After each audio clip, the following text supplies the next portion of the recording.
এই লোকটা যখন আগুন থেকে তার প্রথম ছেলেকে উদ্ধার করছিল, তখন দেখতে পায় সেখানে তার দ্বিতীয় স্ত্রী ছেলে আটকে রয়েছে। তাই লোকটা ছোট ছেলের মাধ্যমে বড় ছেলেকে উদ্ধার করার চেষ্টা করে, কিন্তু সেই মুহূর্তে ছোট্ট ছেলেটি চালাকি করে তার হাত ছেড়ে দেয়, আর বড় ছেলেটি তাৎক্ষণিকভাবে টেবিলের নিচে চাপা পড়ে যায়। আর এতক্ষণ আগুন আরো অনেক বেশি বেড়ে যায়। তাই লোকটা কঠিন একটা সিদ্ধান্ত নিয়ে বড় ছেলেকে ত্যাগ করতে বাধ্য হয় এবং ছোট্ট ছেলেকে আগুন থেকে উদ্ধার করে বেরিয়ে যায়। এদিকে বাইরে লোকটার প্রথম স্ত্রী ও দ্বিতীয় স্ত্রী কন্যা তাদের জন্য অপেক্ষায় ছিল, কিন্তু ছোট্ট মেয়েটি যখন দেখতে পায় তার বাবা তার ভাইকে উদ্ধার করতে পারেনি, তখন মেয়েটি তাড়াতাড়ি আগুনের ভিতরে চলে যায় তার ভাইকে উদ্ধার করার জন্য।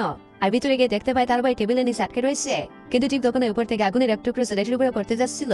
কিন্তু মেয়েটি তার জীবনের ঝুঁকি নিয়ে তার ভাইকে রক্ষা করে নেয়, আর সৌভাগ্যবশত তারা দুজনে নিরাপদে বেরোতে সক্ষম হয়।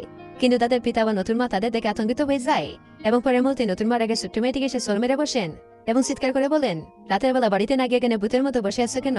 কিন্তু ছোট্ট মেয়েটি গাঁততে গাঁততে বলে, আমাদের পুরোনো বাড়ি জল বৃষ্টির কারণে ভেঙে গেছে, তাই আমরা বাবার কাছে আশ্রয় নেওয়ার জন্য এসেছি। কিন্তু নতুন মা তাদের দুজনকে বাড়িতে নিতে মানা করে দেয়, এমনকি একটা সিরা কম্বল বের করে দিয়ে দরজা বন্ধ করে দেয়। এরপর ছোট্ট মেয়েটি তার ভাইয়ের জন্য টাকার ব্যবস্থা করতে শুরু করে, আর তার ভাইকে সতর্ক করে বলে ভালো করে পড়াশোনা করবে, যেন এখন যারা আমাদের অবমূল্যায়ন করে যাচ্ছে ভবিষ্যতে যেন আমাদের দেখে তাদের আফসোস করতে হয়। তারপর একদিন দেখা যায় তাদের নতুন মা ছেলে স্কুল থেকে এসে জানায়, মা আমি স্কুলে পরীক্ষায় প্রথম নাম্বার অর্জন করেছি।